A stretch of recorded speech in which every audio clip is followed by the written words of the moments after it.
Hello, hello once again. Welcome back to another edition of Meadow Labs, RC4RC, Returning Citizens podcast, a space where we bring in guests who are formerly incarcerated, who are now back in the community doing the doggone thing. And today's guest definitely meets that criteria.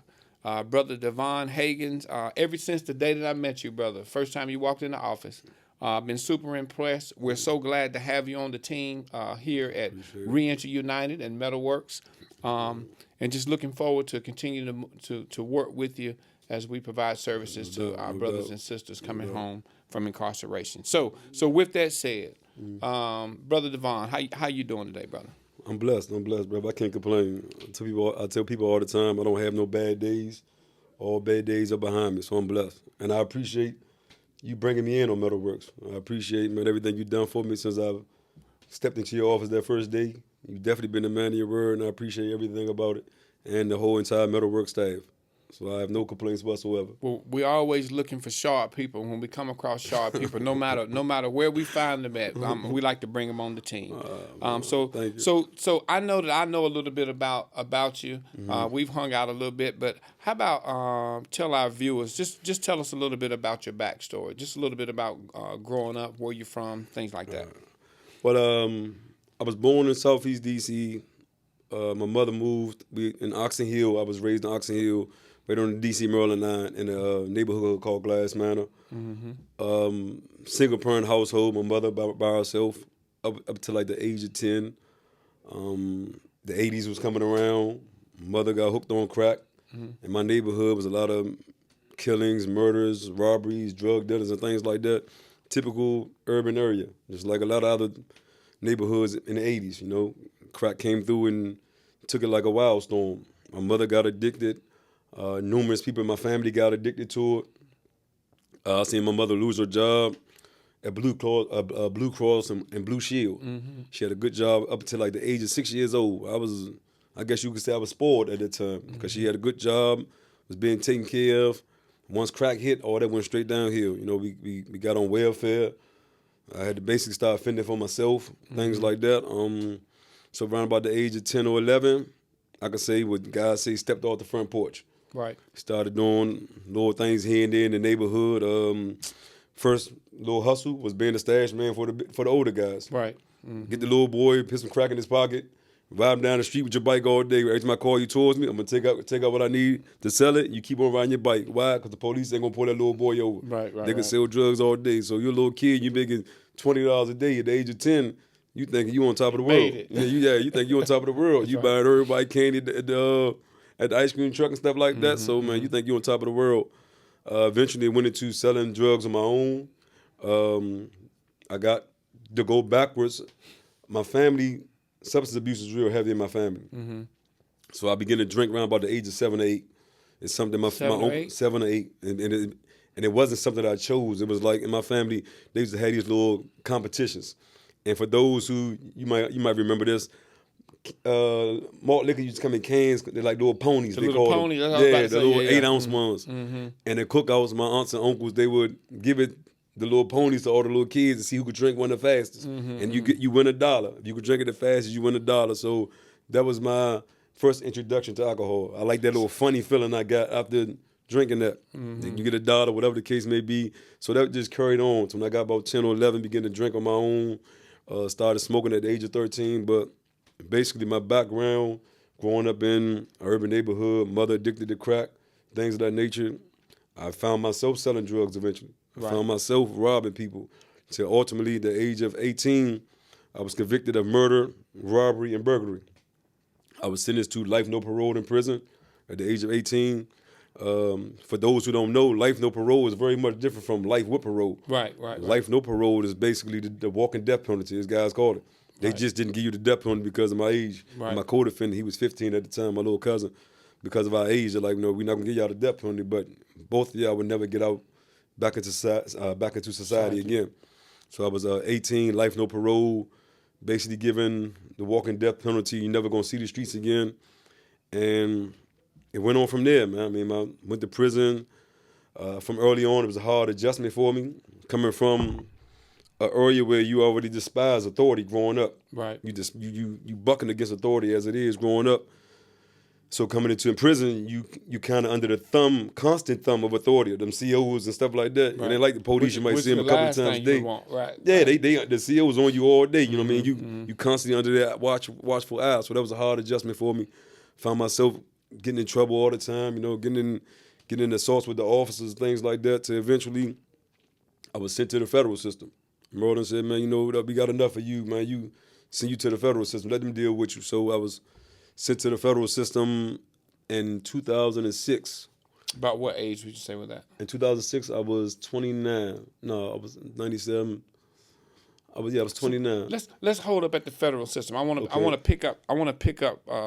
pick back up right there. But you touched on something that I want to just drill down on just a little bit, and that is in the African American household, because your that story about the uncles and the young boys, especially the young boys, maybe not so much the young girls, but the young boys exactly. being introduced to drinking and having a beer. Let's say without that component of your childhood, do you think that would have changed the trajectory of where you ended up? I believe with or without substance abuse, I still would have been in the streets. Okay. I truly believe that, because the positive reinforcements I had in my life was guys I seen in the neighborhood. When I'm 10 years old and you got guys that's 16 years old, 17 years old driving Benzes and things like that, and then I always use an example. Of my uncle. I had an uncle. Most of my uncles was mechanics or maintenance men and things like that. Not to take nothing from them. Honest, good paying jobs. But it was times when I seen my uncle in my neighborhood working on a car of a guy that's 15 to 16 years old. He's standing outside the car. He jeweled up. He looking nice. And my uncle was on the ground under your car, greased up, oiled up, dirty as a mud. And you standing outside. You know, who do I want to be in this situation? 17 years old. Yeah, you 17 years old. Which one of y'all do I want to be in this situation? I want to be the one that's standing on the side, got a grown man working on your car. Right. You looking nice, you know what I'm saying, jeweled up, smelling good. Or do I want to be the guy that's under that car, dirty and stuff like that, man, working on his car as a grown man? Not to take nothing away from that, because that's an honest paying job, and I commend anybody for doing that. Right. Even this day and age, me coming home from prison, if that's something I had to do, I would do it. Right. Because that's an honest paying job, a hard working job. But in my youthful mind at the time, I wanted to be that guy that's jeweled up. You look nice. You look nice. You smell nice. You got the girls on. You got money in your pocket. You ain't dirty. Right. And your car is being worked on by somebody else. Right. So my uncles, I wouldn't say they always tried to instill in me to do the right thing, but they wasn't a role model I was looking for at that time in my youthful mind. I wanted money. I wanted attention and things like that. And the ones that I can be that was my role model are the guys that was in the streets. So I think with or without substance abuse, I still would have been in that. Just being in that environment as a whole and not seeing no alternative. So not necessarily specifically the exposure to drinking, but the environment. The environment played. So I'm gonna switch the question. Go ahead. Imagine if you could, being brought up in a different environment, not exposed to. I would say not exposed to, but exposed to people who had things because they graduated high school and went to college. Exposed, running with circles of folks that had a nice life, buying homes, vacationing, dressing nice, so on and so forth, because of their educational pursuits. Do you think that could have potentially altered your decisions? No doubt, brother. And I say this because academics was never hard for me in school. And I tell a lot of the youngest this. I intentionally downplayed my education to fit in with the neighborhood. Right. You didn't receive accolades in my neighborhood because you was the smartest guy. Right. The little girls wasn't chasing you because you was a schoolboy. They chased you because you had money or you was known to be violent or you was known for this. I had a routine in high school. Monday, Wednesdays, and Fridays, I would go to school from the morning to lunchtime. Lunchtime, I'm back in my hood. Tuesdays and Thursdays, I would come to school after lunchtime. But every day, I had to spend a certain amount of time in my neighborhood. Why? Because that's what was perceived you need to be right now. That's what you got to be here, show your face, show your presence, make your presence known. I remember one of my counselors called my mother in the school because I was missing a lot of days. And she said, your son, he has a C average, but he barely comes to school. Right, just go She take said, if he tests. just apply himself. A little bit. Just a little bit. He has so much potential. If he just apply himself, he can do so much more. Right. And all my mother said was, man, she made me promise I would graduate. That's because she see where I was going at. She see how my life is going. She said, look, I know I can't make you do certain things. You already got your mind made up. You think you're a man.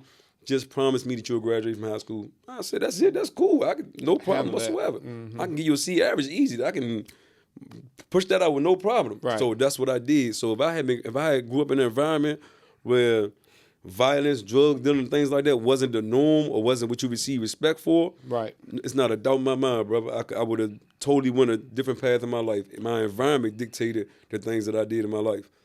One of the reasons I believe our society, and I'm just going to talk about our little world. We'll call it the DMV. I can remember when I first moved here, which has only been about 6 years ago. Okay. Some of the things that I'm seeing on the news in Prince George's County right now, I would only hear about in D.C. Yeah. But now it's all the same. Exactly. And I wonder, what do you think is one of the most contributing factors to I'm talking about young guys, 12, 13, 14 years old, out in the street, doing the things like, already selling drugs, and the carjacking thing, that was just crazy. That was just crazy. off the chain about a couple years ago. It's gotten a little bit better. Yeah. But what do you think is one of the most contributing factors to what we're seeing? I believe it's that's all you perceive, man. If that's all you seeing in your environment and you think that's what's, as I said, you didn't receive accolades for being a good boy, for being a smart guy.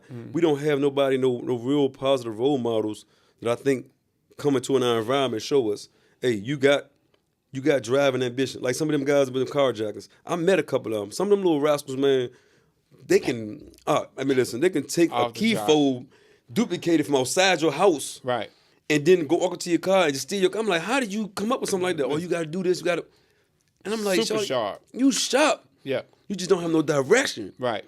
You know how to literally steal a Mercedes Benz with your hands, which is supposed to be like a car you can't break into, you can't steal. You figure these things out. You research how to do this, but you just don't have no direction. You can have your own shop. Right. You could take these cars, man, turn into have some type of detailing business, whatever, chaperone, whatever you want to do with these cars, whatever you want to do with it. You have your own car lot. You are sharp with this stuff, man, but you just don't have no direction whatsoever with it. So I think it's introducing these young kids to something different. For me, I never had that introduction. My first introduction to anything legitimate business-wise when I was in prison. And it was when I went to the federal system, when I began to come around guys of a different caliber versus in Maryland state system, the maximum security prisons I was always in, you only introduced to guys with murder, rape, or robbery charges. Right. When I got to the federal system, I got around guys with embezzlement, money laundering, all I'm like blue collar, white collar crimes. White collar crimes. Right. Stuff. Like, how did you learn this stuff? Whole nother thing. A whole nother level, brother. Right. But you realize they know different from me. They know different. Had somebody showed me that back then, I could have did that. Still to this day, some of the sharpest people. Because one thing that I believe about, I'm gonna say about yourself and myself, and it's a lot of folks that have been formerly incarcerated. Yeah. The core of who you are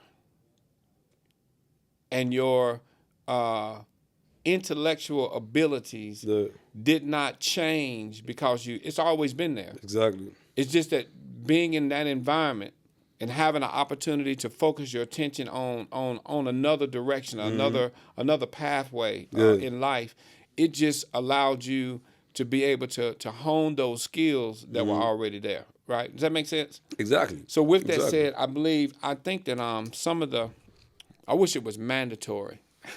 It should be mandatory in our society for every neighborhood, for the men that live in that neighborhood that are married or not, but the men in the neighborhood to be aware of the houses or the apartments or the condos that there is a single woman living in that's got especially two sons. and there's no solid male role model. Okay. A part of their life. Okay. I can only imagine what would happen if all of us. I mean, I know we've heard the phrase before. Each one teach one. Exactly. That was a philosophy that was our thing when I was incarcerated. Yeah. When the young guys came in, when a young man came into the dorm, Yeah. it was all okay. You got him. Yeah. That's just how we you. roll, because we knew at some point they're getting out, and we need to find out where they're head at and make sure that this time that we're spending in prison, that we can't waste it. Because we can't just sit here. We had to. I know you've heard this as well. Do the time. Don't let the time do you. Exactly. Yeah. And so that's why I learn from it while you're there. The idea for being in, making my prison experience was college for me. That's what I did for 15 of my 20 years. That's what's up. But with that said, back on you. Back to the Fed. So you transitioned from the state system to the federal system, and what did you say was the difference between the two that stood out the most to you? As I said, I was 27 when I went to the Feds. That's what I was 27, and it was a different caliber of people, man. A totally different caliber of people, man. Convicts that was in there. As I said, I've always did my time in maximum security prison. I never could make medium with the time I had, and it was always rape, murder, or robbery. The guys I was around. When I got to the federal system, I got introduced to guys literally who had been to college. Like you was in there with guys like jailhouse lawyers. Oh, these ain't no jail. You go to the library, the federal system. You got guys who got people lined up with appointments, and you're like, man, you ain't up with a jailhouse lawyer. And they show you quick. I got a Harvard degree. We had folks that in order to talk to them, to walk around the track and talk to them, you had to pay. Point blank and simple. And listen, they weren't gonna have a conversation with you without. But these was guys. See, in the state system, the jailhouse lawyers was guys who learned in prison. Right. Might have taken a little online course, whatever the case may be. But in the federal system, I came across guys real lawyers. These guys got Harvard degrees. They had argued cases in court. That's right. They might have got locked up because they gave their client the jury list of a case or something, or they try to money launder for their client. But you looking like they'll tell you quick. I've argued cases in court plenty of times. I'm not a jailhouse lawyer. Doing. Right. Yeah, so it was, you meet guys like that, like, damn, it's a different caliber of people, man. Yeah, and that was introduced me to a lot of things, man. Just being around guys, man, they opened my mind up from just that DMV area. Because I tell people all the time, man, when I was on the streets, my life consisted literally of a 10-mile radius, man. 10 miles, brother. I mean, I think about it all the time. Like, bro, your life consisted of a 10-mile radius. If you took me out of certain parts of PG County, once I got past Landover, I was lost. You take me to New Carrollton, out here, Largo, no, I'm lost. I mean, Laurel, I was lost. Anything past Landover. In the city, anything past Southeast, Southwest, once we get to Northwest, Northeast, I'm lost. Right. My life was a 10-mile radius, and that's what I did that for the 18 years of my life. So I was so limited in what I was exposed to. Right. When they sent me to the federal system, they sent me to Louisiana. First place I went to, and I began to meet guys with Shirley Temples in their head, man. All over the United States. Walking around with rollers in their head, and you be like, man, I seen this in movies, man. I never knew somebody walk around and did this for real. But these guys were shot, man. Right. That was just their style. But you meet guys, man, that was totally different. Open your mind to so many things. You was like, damn, had I known this, man, before, man, I could have did totally better for myself out there. So I want to back up just one more thing. Okay. I'm sure before you ended up actually getting sentenced to some time, you had some run-ins with the law, with police. Exactly. Yeah. Been to jail a time or two, maybe. Yeah. What were your thoughts when you were, after going to that courtroom and hearing the sentence that was imposed upon you? What were your initial thoughts when you went back to your cell? My charges before that was stolen car. I had caught stolen car charges, weapons charges before that. It was always probation, get released to your parents. This last one, when they initially locked me up, I had the mindset, I never forget, when they came, the SWAT team came to my house, 11 o'clock at night, banged the door, snatched me out the house. I never forget, my mindset was, I'll be right back. When they putting me away in that car, and I'm handcuffed, and I'm seeing all these police outside my mother's apartment complex, and they rush me to the car, throw me there, and speed me off to the headquarters. I'm like, man, I'll be back. I always got. So Cause you I'm a always kid. come back? Right. I'll always be back. Man, I'll be back. I didn't see that apartment complex, man, for 26 and a half years. But once I finally got to the county jail and they gave me no bond, that's when I was like, what you mean no bond? What is Everybody that? get a bond. Yeah, Right. like everybody get a bond. Like, nah, you ain't get no bond. So I'm like, huh? So me, I got to stay. Yeah, you ain't. We're going to try again for another bond hearing. They tried again. The judge kept denying it 3-4 times. It's like, man, you here. I got my charging documents, and I saw it in the top left-hand corner. It said the penalty for that, the maximum penalty was death. That's what did it for me. It's like, oh, you in a whole, serious. yeah, you in a whole different league right now. This ain't no 2 years, 3 years, stuff like that. They say the penalty is death. So it's like, man, so I mean, but it still wasn't registered.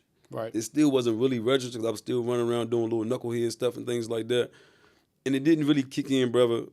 When the judge gave me life, no parole, and I got to prison, it was just like, my mindset was, when I ran into a lot of older guys that was 60, 70 years old that been in there, my mindset was, nah, y'all ain't gonna do me like this. I'm gonna make y'all peoples kill me. Y'all gonna kick me out this prison system, send me back home, or y'all gonna kill me. But I'm not gonna be here till I'm 60, 70 years old. So, I refused that. So it was, like I said, it was a hard adjustment for me. And I just continued to stay. I probably broke every law in prison my first 30 days there. You see what I'm saying? So I just stayed in trouble, man. It was a hard adjustment for me, man. That rage and that frustration of thinking that, y'all really think I'm gonna stay here till I'm 60, 70 years old? Y'all really telling me the only time I'm gonna get out of this place is in a box? There's no other way out. I don't have no release date. So it was a hard adjustment for me, man. I couldn't even fathom it at the time. So after getting over into the federal system and being exposed to these new ideas, new possibilities, we'll call them. Exactly. What were some of the things that you began to focus on to prepare yourself? Because you'd already decided that wasn't going to be your fate. Yeah. What were some of the things you began to? What do you accredit being able to earn your opportunity to be back in society? For starters, having that life no parole system life no parole sentence, there was no hope until maybe I'm saying around about 2011 or something like that, 2010, when laws began to change for juveniles. Slowly but surely, you started reading little things. Supreme Court changing this law. You can't sentence a juvenile to life no parole. You can't be a mandatory life sentence for a juvenile. Certain little things I began to see. And then I get around guys, man, the older guys, let me know, and they drilled into my head. Shorty, laws change all the time. Laws are changed all the time. You giving up like you don't have it. Get in here and study your case. You can find loopholes. You can find this. You can find that. And I began to hang around these guys and see different things about the law and realize, man, I was given a raw deal to trial. I could have did this, you know what I'm saying, beat this case. Well, I could have did that, you know what I mean? But it was decreed by the Lord for me to be there at that time. We all know that. But it just, a lot of things came to me like, man, laws are changing. You educate yourself, you can get out of this. Because I was seeing guys give their time back. I was seeing guys who had life sentences give their time back and get back home. Right. Dudes that had 2 and 3 murders. Like, man, he gave his time back. Where he home now? What? How he do that? What's the issue? Read his case.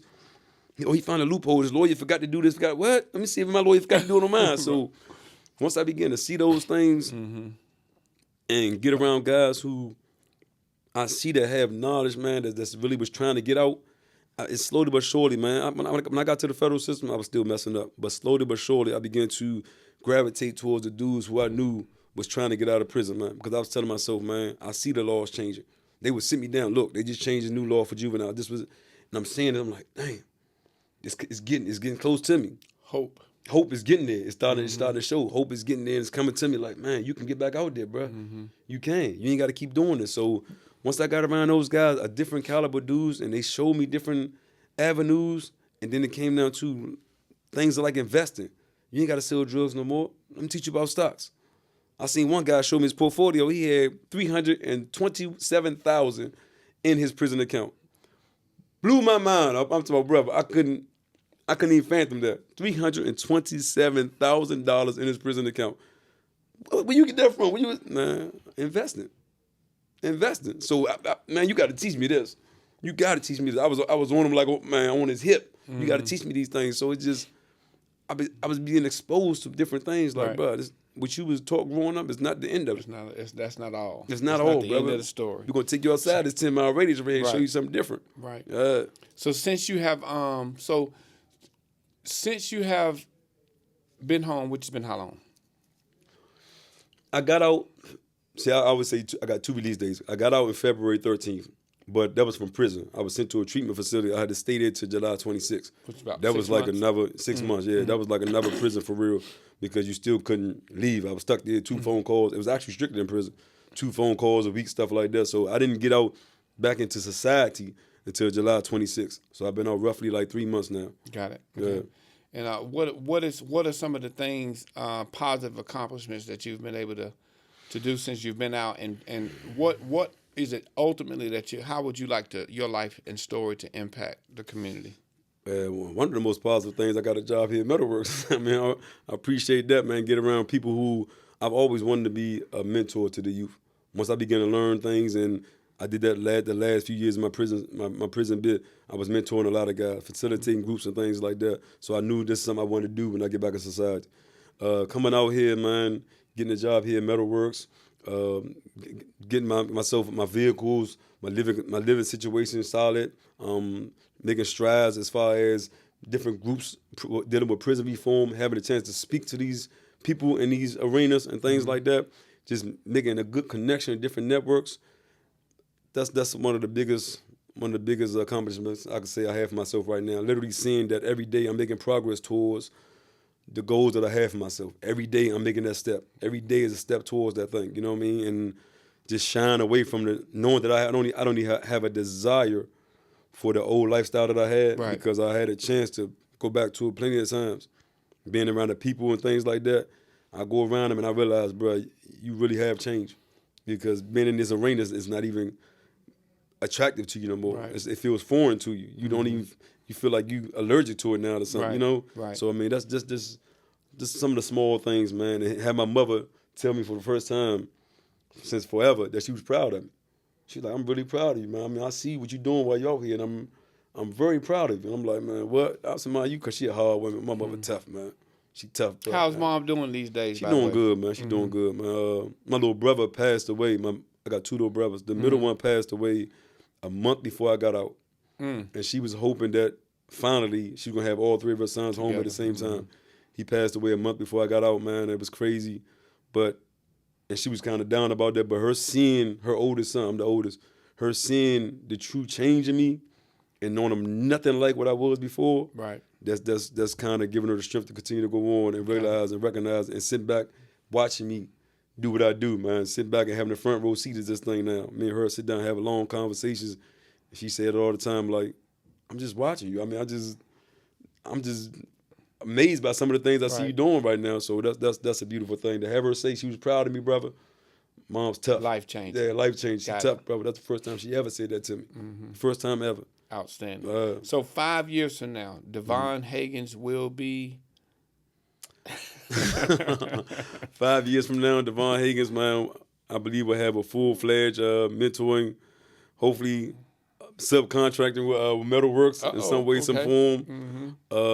I have an import and export business I started where I want to introduce people to that portion of it, bringing them outside of what you see just here in America. You know what I'm saying? Introducing you to import and export and the economic part of it, as well as the geographical part of it. Realizing, man, that America is a business. It's not a country. It's a business. Right. And if you can get the product for the cheapest, this how you're going to go. You're going to succeed in this manner. So I want to introduce the youth to a lot of those things when it comes to economics, because I believe at the end of the day, that's what it boiled down to me. I just wanted money. I just wanted money, brother. If you can show me a quick way, or not a quick way, but a legal way to make money, way. Yeah. solid way, and make as much as I was making in the streets, I'm all for it. Right. I just want to make money. I got to eat. Them kids got to eat. They Right. coming from a lot of decrepit conditions. Right. Brother, you can't tell me stop doing something you ain't going to replace it. And give me a option. Yeah, That's right. yeah, That's you got to right. you got to replace this, man. If you're going to tell me to stop doing this, replace it with something that I can live just as comfortable off of. So that's something that I want to do, a lot of mentoring, man. In 5 years, I'm hoping to have a full-fledged nonprofit that will mentoring to the youth and things like that. Subcontractor with Meadow Works. Hopefully still You working said with that 2 yourself. times. Yeah, ain't no question. That's Hopefully still working with you, brother. I see you That's like a what's up. mentor, man. That's You don't what's up. realize it, man. I watch you, brother, and I see you as a true mentor. So I'm hopefully we still in contact during that time, you know? And I could just continue to pick up from wherever you drop off. Any little crumb you drop, man, I could pick it up, man. Keep it moving with it. Well, I want to say this in closing for this. We're definitely gonna have you back. We might have to add him to the team, to the podcast team. But I know your mother has said it, and I haven't known you definitely as long as she has. But we are definitely as proud of you, my brother. You're doing some great things and making a solid impact on our brothers and sisters that we're providing services here. I don't like to use the word clients because that's my uncle them and my nephew them and my little niece and whomever that's out here in the community. And anything that we can do to help steer them on the right path to doing some impactful things in life. I think that's our responsibility. Hey, enjoyed it. Look, we're gonna have you back. We might have to get with the team and see if we can get you. I appreciate this, brother, and I enjoyed it also, man. I appreciate the time. All right, I definitely appreciate the time. Brother Devon Hagans, another returning citizen superstar here in Prince George's County. Glad to have him.